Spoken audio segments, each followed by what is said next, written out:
당신의 얼굴에 나타난 그 작은 돌기가 정말 무엇인지 아시나요? 그리고 왜 우리는 그것을 보는 순간 참을 수 없는 충동을 느끼게 될까요? 놀랍게도 연구에 따르면 성인의 거의 75%가 이런 피부 트러블을 발견하면 즉시 손으로 만지고 싶어 한다고 합니다. 하지만 이것이 과연 현명한 선택일까요? 이제 이 미스터리를 본격적으로 파헤쳐 보겠습니다.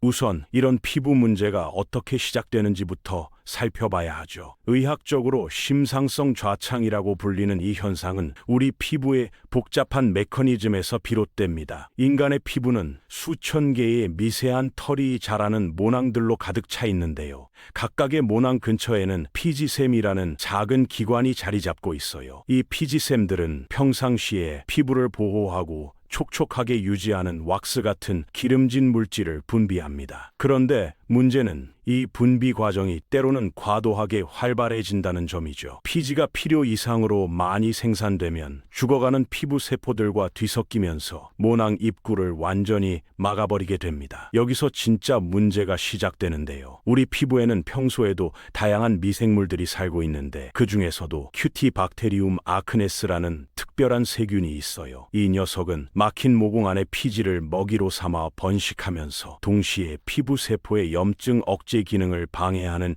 지방산을 만들어냅니다. 이런 상황이 되면 우리 몸의 면역 시스템이 비상 경보를 울리게 되죠. 백혈구들이 현장으로 급히 달려와서 세균과 전투를 벌입니다. 이 치열한 전투의 결과물이 바로 의사들이 화농성 삼출물이라고 부르는 우리가 흔히 고름이라고 알고 있는 그 노란색 물질이에요. 흥미롭게도 이런 과정에서 세균이 중요한 역할을 하긴 하지만 여드름 자체는 전혀 전염성이 없습니다. 다른 사람에게서 옮겨오는 질병이 아니라는 뜻이죠. 하지만 피지샘이 존재하는 곳이라면 어디든 나타날 수 있으며 특히 얼굴 부위에는 다른 신체 부위보다 훨씬 더 많은 피지샘이 집중되어 있어요. 가장 기름기가 많은 부위는 바로 이마와 코 그리고 턱을 연결하는 T자 모양의 구역입니다. 이 부분이 바로 여드름이 가장 자주 발생하는 전쟁터라고 할 수 있겠네요. 그런데 여드름이 정말 청소년들만의 전유물일까요? 이것은 반은 맞고 반은 틀린 이야기예요. 여드름 형성에는 피지의 과도한 분비가 필수적인데 호르몬이 바로 이 피지샘의 활동성을 조절하는 핵심 요소거든요. 사춘기에 접어든 청소년들의 약 85%가 여드름으로 고생하는 이유는 바로 이 시기에 호르몬의 변화가 극도로 심해지기 때문입니다. 특히 테스토스테론 수치가 급격히 상승하면서 피지샘들이 평소보다 훨씬 더 많은 기름을 생산하게 되죠. 이것이 바로 사춘기 남학생들이 여학생들보다 더 심각한 여드름에 시달리는 이유입니다. 하지만 성인이 된다고 해서 이 문제에서 완전히 자유로워지는 것은 아니에요. 실제로 25세를 넘어서도 남성의 약 3%가 여드름을 경험하는 반면 여성의 경우에는 무려 12%나 되는 사람들이 계속해서 이런 피부 문제를 겪고 있다고 합니다. 성인 여성들이 더 높은 비율로 여드름을 경험하는 이유는 월경 주기, 임신, 폐경기 등으로 인한 지속적인 호르몬 변화 때문이죠. 다행히 나이가 들수록 전체적인 발생 빈도는 줄어드는 경향을 보이지만 청소년기에 여드름이 없었던 사람도 나중에 갑자기 생길 수 있다는 점은 주목할 만합니다. 그런데 모든 여드름이 똑같은 것은 아니에요. 의학적으로 여러 가지 유형으로 분류되는데 각각의 특징과 위험도가 다릅니다. 가장 경미한 형태는 면포라고 불리는 것으로 화이트 헤드와 블랙 헤드로 나뉩니다. 이들은 모두 피부 표면의 작은 모공에서 발생하는데 유일한 차이점은 모공이 닫혀 있느냐 열려 있느냐 하는 것이죠.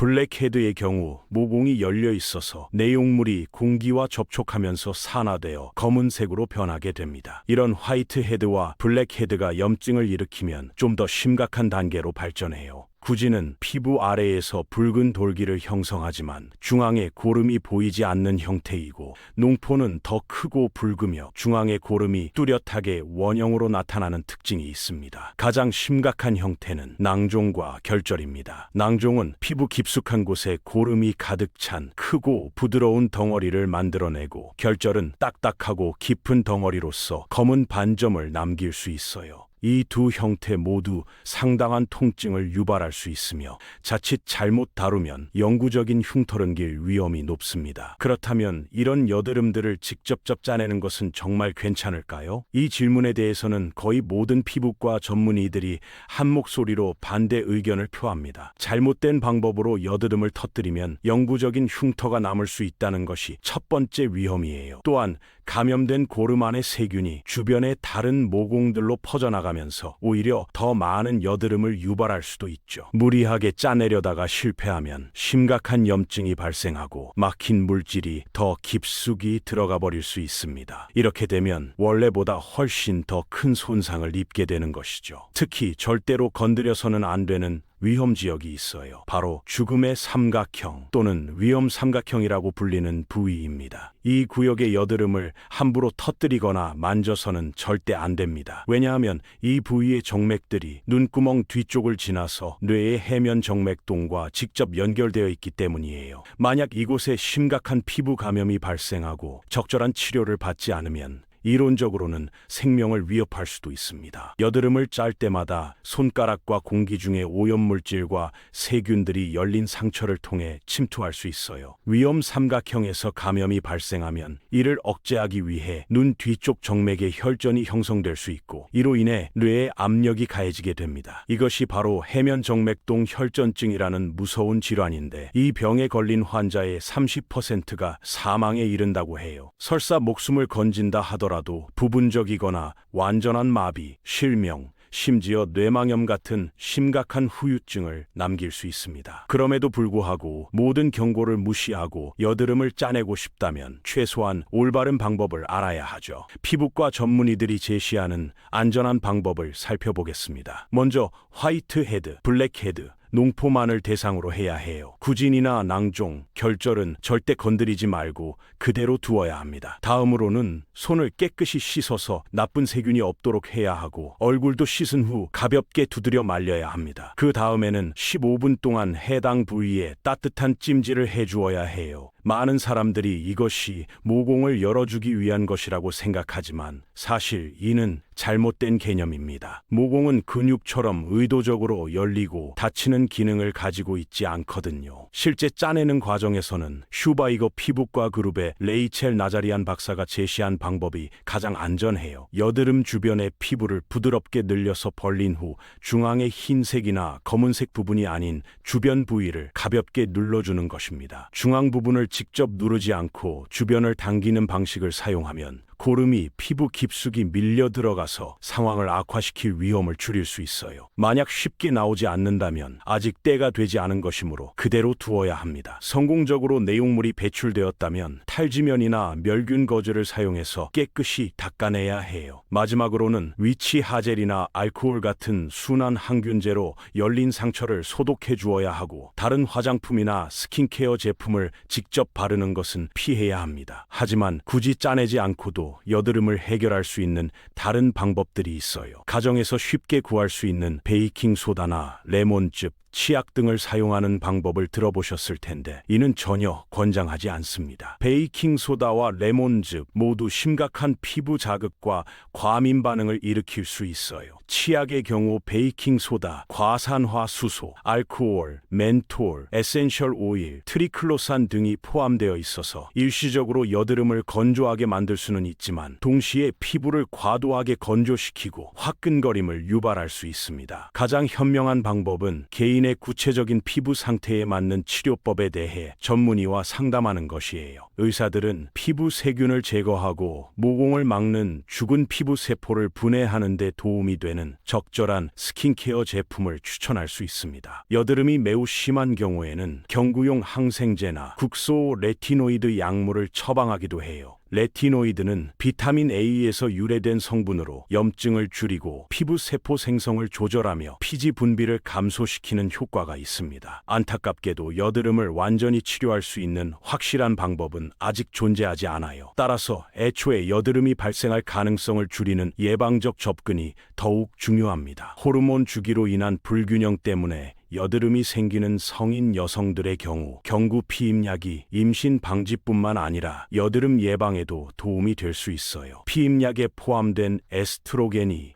호르몬 수치를 안정화시키는 역할을 하기 때문입니다. 위생 관리 측면에서는 얼굴을 자주 만지는 습관이 여드름 발생에 실제로 영향을 미칠 수 있어요. 대부분의 사람들이 자각하지 못하지만 얼굴을 만지는 행위는 특히 턱과 턱선 주변 부위에 여드름을 유발하는 흔한 원인 중 하나입니다. 얼굴을 씻는 것도 도움이 되지만 하루에 2번을 넘지 않도록 주의해야 해요. 2016년 연구 결과에 따르면 하루에 2번 이상 얼굴을 씻으면 오히려 세균들이 뭉쳐서 피부에 달라붙게 되어 여드름이 악화될 수 있다고 합니다. 화장품이나 로션, 자외선 차단제를 사용할 때는 논코메도제닉 제품을 선택하는 것이 좋아요. 이는 모공을 막지 않고 여드름을 유발하지 않는다는 의미의 전문 용어입니다. 식이요법과 관련해서는 기름진 패스트푸드가 여드름의 직접적인 원인이라는 속설이 있지만 현재까지의 연구로는 특정 음식과 여드름 사이에 명확한 인과관계가 입증되지 않았어요. 하지만 2020년 연구에서는 흥미로운 결과가 나왔습니다. 얼굴에 여드름이 있는 사람들이 여드름이 없는 사람들보다 지난 24시간 동안 설탕이 많이 든 음료를 마실 확률이 2배, 지방이 많은 음식을 섭취할 확률이 8배나 높다는 것이죠. 과학계에서는 다소 의견이 엇갈리지만 체내 인슐린 수치가 높을수록 여드름이 더 심해진다는 연구 결과들이 있어요. 정제된 설탕이 많이 포함된 식단은 신체가 탄수화물을 분해하기 위해 더 많은 인슐린을 생성하게 만들기 때문에 간접적으로 여드름 발생 가능성을 높일 수 있다는 것입니다. 스트레스 관리도 중요한 요소예요. 2007년 싱가포르 학생들을 대상으로 한 연구에서는 여드름과 심리적 스트레스 사이에 상관관계가 있다는 것이 밝혀졌습니다. 스트레스가 직접적으로 여드름을 유발하지는 않지만 기존의 여드름을 악화시킬 수는 있다는 것이죠. 따라서 심한 여드름을 피하고 싶다면 스트레스 관리가 필요하다는 결론에 이르게 됩니다. 물론 이것이 말처럼 쉬운 일은 아니지만 전체적인 건강과 피부 상태 모두에 도움이 되는 것은 분명해요. 결론적으로 여드름은 단순히 겉으로 드러나는 피부 문제가 아니라